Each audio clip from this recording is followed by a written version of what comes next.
Tango Delta, those winds are very low in the north. Yeah, I copy that. Thank you. Okay, time for the much awaited second flight. So it was early morning, 40 degrees, winds were out of the north, about 3 to 4 knots. But I decided to see how it felt going down the runway with a tailwind like that anyway, and if it felt good, just sort of keep going and go for it. So this is the rollout, and as with the temperatures cold like this, the engine was performing pretty well, so that was a good thing. Anyway, I'll let you watch this first part here.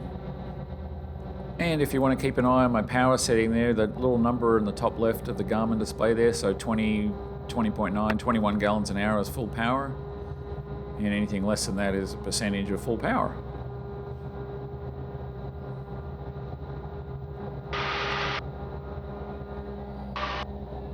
And I was immediately just checking the roll here, just a little bit of trim in there, but not very much. I think the aircraft's fairly well balanced now with everything, and I didn't really have to do much on the pitch trim either, maybe a little bit more nose up trim. But immediately I noticed that the stability problem was gone. It was a little bit bumpy up at altitude there, because there was, once you get off the ground there was, well, at least at 1,000 feet, it was 16 knots of wind from the north, and a little bit gusty up in the air like that. But overall, what a difference. So I think the CG had a lot to do with that, and I'll show you that after this, where I think there's a difference there. And other than that, covering the wheel wells is probably making a difference, and ultimately just rejecting the gear will have that problem go away.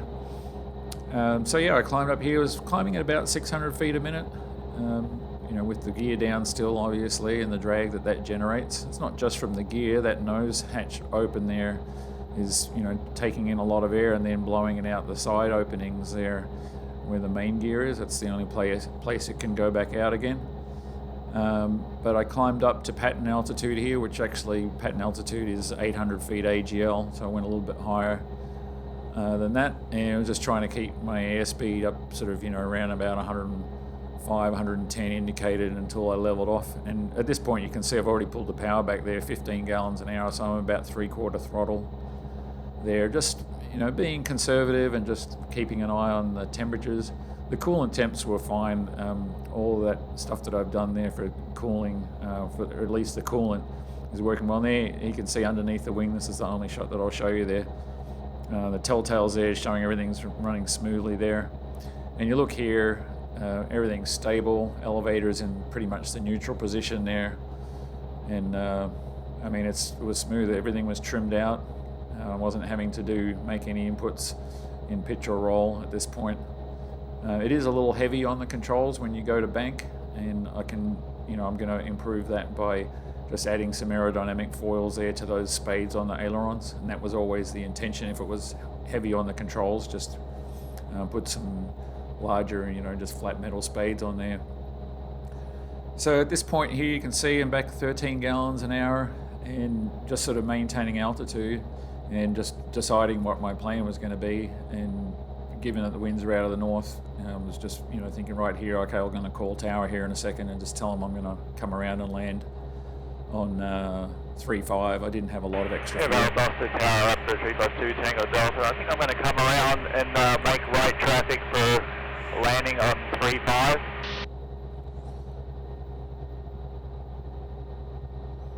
Raptor 352, roger. Yeah, so you see you've got the power back now, only 12 gallons an hour. Again, I was just keeping an eye on the oil temps there, watching them come up towards sort of 230 and knowing that they're probably going to get up to 250 even with the coolant there potentially.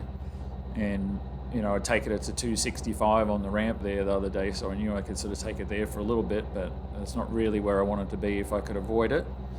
So just keeping an eye on that, and at the same time I noticed I sort of dropped a little bit of altitude here, so I added a little, right about somewhere here, I started adding a little bit more power to climb back up again. You see there I'm already down to 11 gallons an hour, almost half throttle at this point.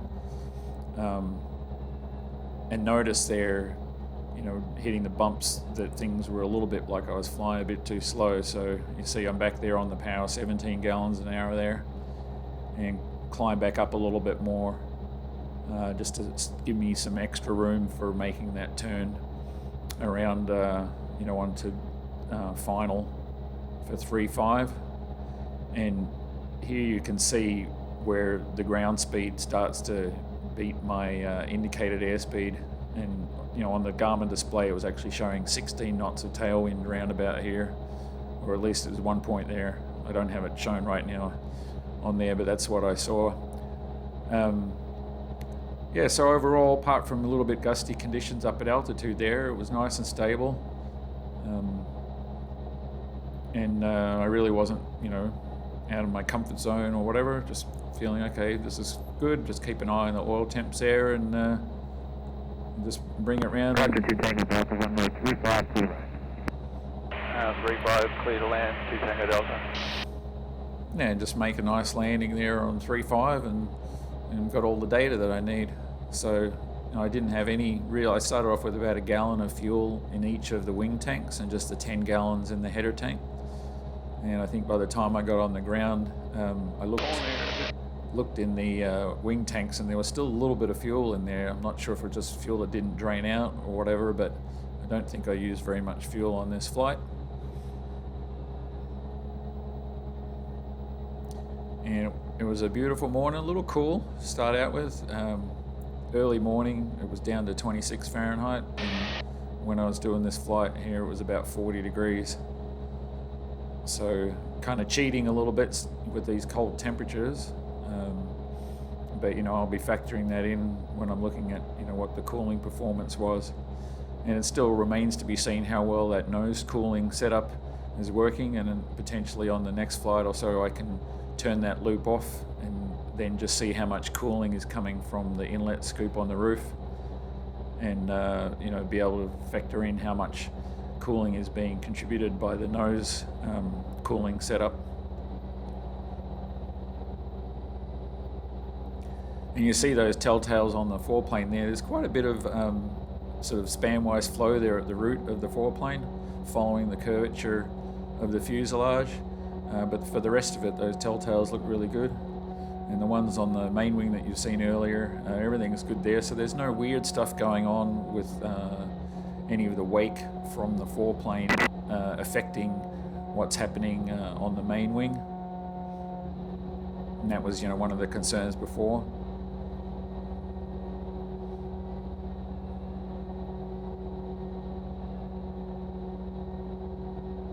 And here I'm just trying to keep the airspeed at about 110 indicated, before I get over the numbers.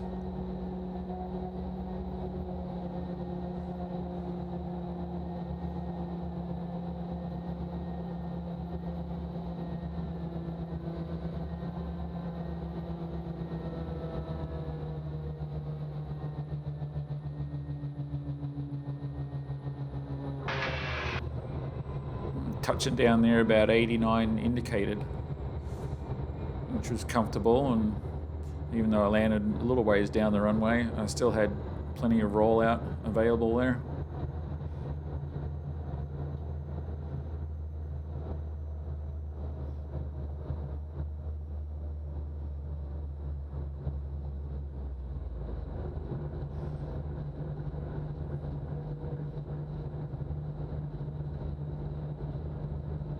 Raptor 352 Tango Delta, turn right again, taxi to park via Alpha Lima. Right again, taxi to North Ramp with you, 352 Tango Delta. And Raptor 2 Tango Delta, land this Sorry, say again? Raptor 2 Tango Delta, land this frequency. On this frequency, 2 Tango Delta. Yeah, so I think a lot of the stability problem had to do with the CG being too far aft. I think the foreplane was just stalling, and as you'll see here, and I'll show you how it was on the rotation on the takeoff, you'll see what the telltales are doing there. We could have, and I still think having the wheel wells open there has something to do with it, and we'll find out, in a couple of flights' time when I take those wheel well covers off. But other than that, everything was good today, so I was pretty happy about how this all turned out.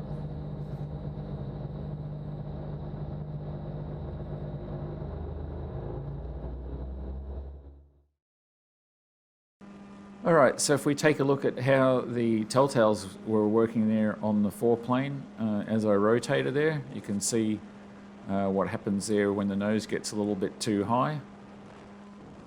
So right about there you can see that the flow has been disturbed, and so the nose drops again. And then it picks up again. So foreplane doing exactly what it's supposed to do there. It's stalling at too high of an angle. I think that was happening quite a lot on the first flight. It was just flying too much nose up attitude there. And so having the CG forward there is keeping the nose down more, and just keeping that foreplane flying instead of being on the edge of stall. And the span-wise flow there close to the root is a little bit of a concern, but it is sort of following mainly the shape of the fuselage. But and it's not turbulent. It looks fairly smooth, but you can see those telltales are definitely heading outbound from the centerline of the aircraft. Anyway, we'll have to keep an eye on that and see if it has any adverse effects. And I can't really ascertain anything about how well that flow is coming out of that new intercooler there. This looks like there's a lot of turbulence going on there, but we'll have to see. All right, and real quick, I'll just go over the engine log here just to show you what happened in here. So full power here, and everything looked fine. Your usual 100% throttle there for a little while. It wasn't long before I took the power back a little bit. I was watching, the oil temp there, 180. The EGT, or the turbine inlet temperatures, weren't really a concern there. The maximum that they got to there was 1579, and as I said, I'm happy with 1650 there, so I wasn't too worried about those. But I was watching the oil temps here, and so as I was slowly bringing the throttle back down here, just keeping an eye on the oil temps, you see 214 here. This is the blue line here, sort of creeping up on me. Coolant temps were staying way down, 138 here, plenty of room in that, and they weren't sort of going up quickly or anything like that, so I was okay with that. And yes, just maintaining, or just keeping an eye on the oil temps really. And you can see, back down in here, once I was sort of turning crosswind, I was back down to, throttle 50, pretty much 50% throttle there. And losing a little bit of altitude, but I have the gear down, so I've got all that drag. Once that's up, I should be able to be at 50% power or 50% throttle and still be able to maintain altitude. And oil temps here at 230, so I looked at that and I was like, I need to gain some more altitude, but I'm just watching this and I was like, 230, okay, I'm all right, still got some room. So I brought the power back up again, and was running at 80% throttle here, and kept it there for a little while, and watching the oil temps coming up again here. So I'm at 250 here, and this is where I was starting to turn base. So I just felt, okay, I'm comfortable. So it ended up getting to 254, and the coolant temps at this point were 198. So plenty of room there, but it'd be nice if they were 180, because that would help the oil cool down. We'll have to see what happens when the gear is retracted in terms of cooling, because that's going to reduce a bunch of drag. I won't have to have so much power to maintain altitude, and ultimately there'll be a point there where the oil temps will stabilize, around about 250, hopefully less, and I don't have to worry about things. And of course, if I'm going faster with the gear retracted, I should get better cooling in through that new setup here, and so the coolant temp should stay, hopefully below 200 here. So anyway, there's not too much else to see really on there. It's just the same sort of stuff you've seen before. Everything looked pretty decent. There wasn't anything that really stood out there. I've still got that one sensor here in the yellow that seems to be having a problem, because it's grounded and everything now, but it's still every now and then it throws some errors, and I really need to replace it. And then this is just the same data, just with less stuff in the way. Oh, and the ambient air temperature, so the air coming out of the bottom of the radiator there, got to 126 as the highest. So there's plenty of cold air flowing across that radiator and helping it. And you can see the delta there from the air coming out of the second turbo. Once it goes through the intercooler, this is the difference between the orange and the yellow. There's like a good 110 degree delta pretty much everywhere there. So that's good. And this little blip in the green line, that's where I turned off the other intercooler, the one that runs the fuel through it. So that was, holding the temps there at 168, and when I turned it off, you know, wasn't really doing much then, and so it went back up to 189 there, potentially with more fuel in the tanks. I could leave that on longer, because once there's more fuel, it drains back into the header tank more quickly under more pressure. But overall, that's pretty much how the engine logs look. So that's it for the second flight. I mean, there's a lot more that I could talk about. I need more time to analyse all the footage and the data from the engine and stuff as well. But the next flight's probably going to be adding some more fuel to the tanks and see if I get any sort of stability problems with the fuel sloshing around in there. And then if that's all good, then a flight or two after that will be taking the wheel well covers off again and taking it up to pattern altitude and cycling the gear. And potentially it'll have some instability on the climb out, but then I'll be able to see if it goes away once the gear's retracted. So that's what's going on, and we'll see what happens on the next video. But thanks again for tuning in, and you know, hopefully give this video a thumbs up or a like or something if you enjoyed this one and you weren't getting sort of seasick compared to the previous flight. And we'll see you guys on the next one. Cheers.